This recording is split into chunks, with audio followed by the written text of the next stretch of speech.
Hello everyone and welcome back to the Belgian Beer Brothers channel. I am still Cedric, coming to you from Antwerp, Belgium, and today we are gonna taste the fifth beer in our wooden gift crate of 2020 by Lindemans Brewery. What can I tell you about this beer? It has been developed in 1980, not so long after the Kriek beer, and it is again a young lambic, a 1-year-old lambic, macerated with black currants. Now, I forgot to check how much. At least 10% concentrate. Now, why 10% and not the 40% that the Pécheresse has? There's a very simple explanation for that, and that is that black currants have a very strong taste and are rather sour, and if we would use, or if they would use 40% black currants, it would just be downright not drinkable. You'll have to sweeten the beer, and you'll have to work very hard and spend a lot of money to get it right. Honestly, in day-to-day life, I am not a fan of the fruit blackcurrant because it's too acidic and too sour for me. But my favorite Fanta, for example, is Fanta Cassis, which is the blackcurrant variant. So yeah, I'm bound to like this beer. Also, as I mentioned earlier, this beer is my mother's favorite, so I am pretty familiar with it. Like I said, developed in 1980, it's been around for 42 years, and yeah, it's always been an absolute hit in the Lindemans portfolio. It has an ABV of 3.5%, so again, very low on alcohol, and the combination of very low alcohol content and very strong taste, in my opinion, makes it very popular, because you don't need to drink a lot of it to get the taste and the sensation in your mouth, but you can drink quite a few. Like if you still have to drive, you can drink one more of these compared to normal Pilsner beers. Again, I'm not saying you have to drink and drive, but if you're gonna drive, drink something less in alcohol.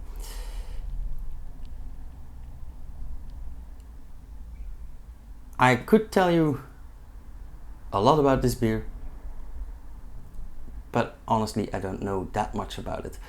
What I do know is that it has been a winner for years as well, just like the other Lindemans beers.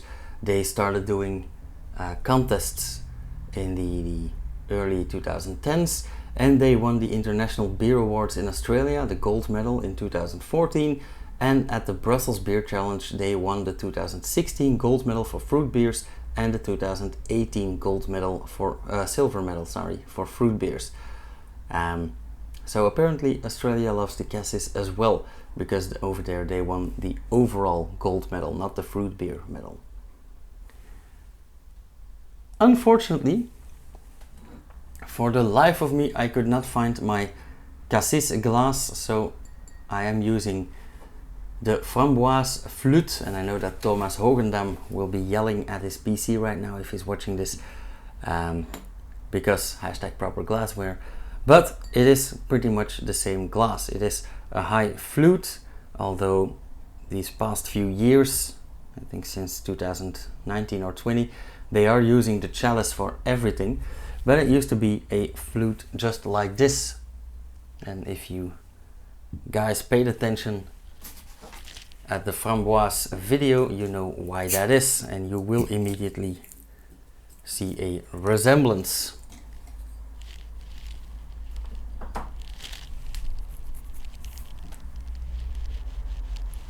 Already a rather strong smell comes out.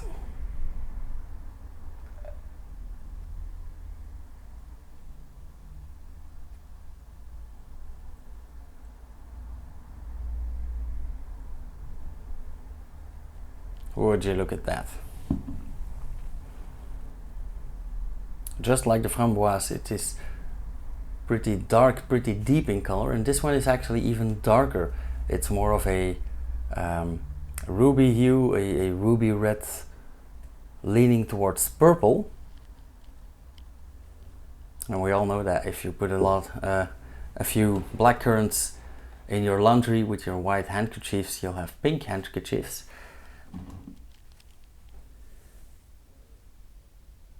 And that's where this color comes from.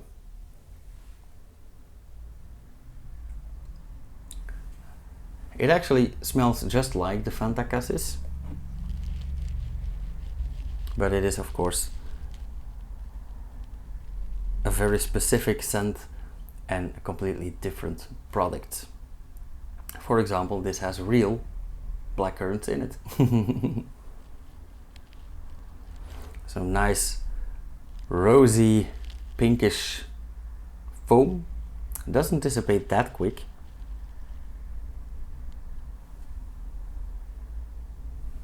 And again, a sweet and sour smell. Maybe a rather acidic scent. Also reminds me of red wine actually. And maybe this could be a replacement for red wine in some situations. Because with a 3.5 ABV, compared to a 10, 12, 13% ABV, maybe a bit more acidity in this. Yeah, it could most definitely replace wine in some situations.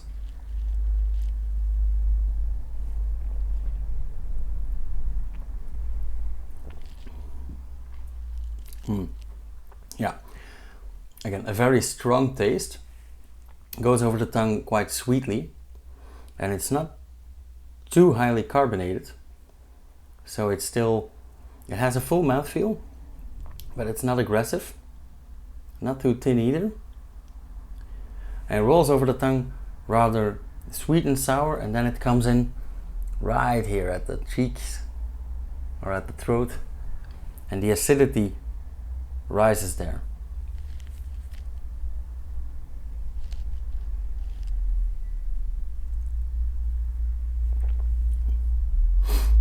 I have used this in a beer cocktail, by the way.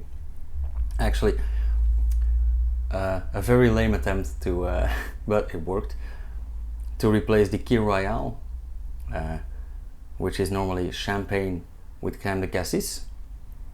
And if you put in a tiny sugar cube with some Angostura bitters, you have a taste explosion. But to make it a bit lower in alcohol and a bit more easy on the digestive system, I replaced the crème de cassis with Lindemans cassis. I didn't put in the sugar, but I did add some drops of the bitter. And I replaced the champagne with cava, but yeah, honestly, that's all the same, right?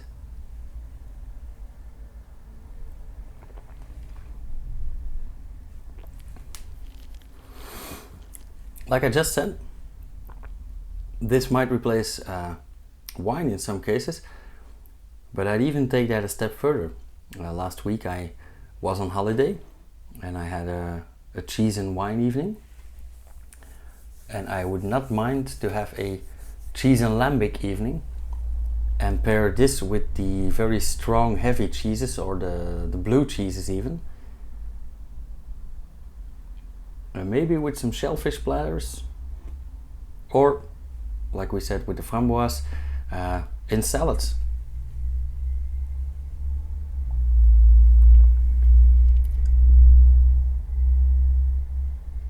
I think this would be a very modern take on the French vinaigrette.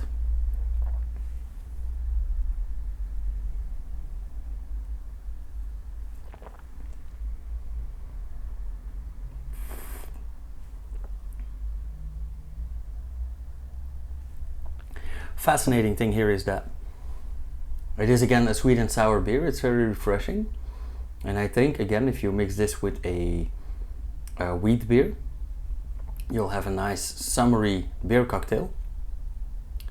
But there's also a tiny hint of bitterness in here, Now I do believe that is not from the hops, but that will be from the black currants.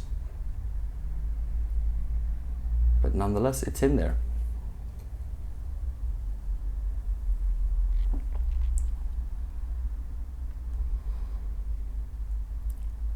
And this could be my imagination, talking about the red wine and all. But I do have the idea that some of the tannins of the wood barrels are also in this beer. Again, I think that is just an illusion, because I think there will be more leftovers from the skin of the black currants than from the wood. But nonetheless, it has a very nice complex taste to it. And again, look at that color. Such a beautiful, beautiful ruby red purple color.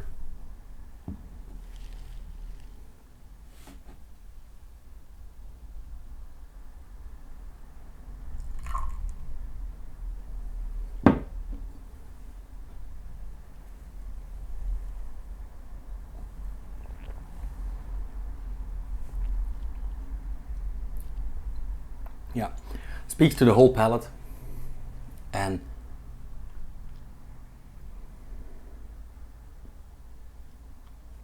actually the aftertaste is quite surprising, because it's how can I say this? It is rather a tiny hint of bitterness and very slightly acidic. Let's say citrusy, a bit of lime in there, but mainly just, yeah, sweet and sour. So I would recommend to go out, get you one of these, or better yet, get you one of those, and try it out for yourself.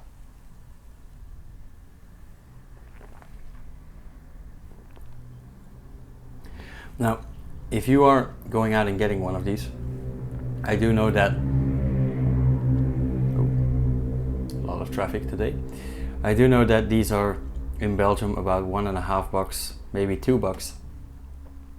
And for a 37.5 centiliter, you will in the States probably pay somewhere around $6 to $10. Nonetheless, if you can get your hands on one,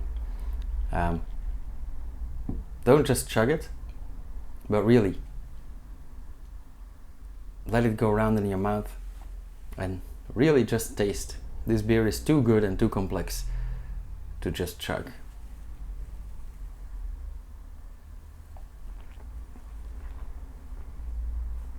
Okay, another job well done by Lindemans Brewery. Next up will be the Lindemans Faro, and that will be a slightly longer video because that's actually a different beer style. That's not a fruit beer. It is a, let's say, a customized lambic, and then one that I've been waiting for quite a while, the summer berry, the strawberry beer. Yeah, fingers crossed, because I actually don't like strawberries.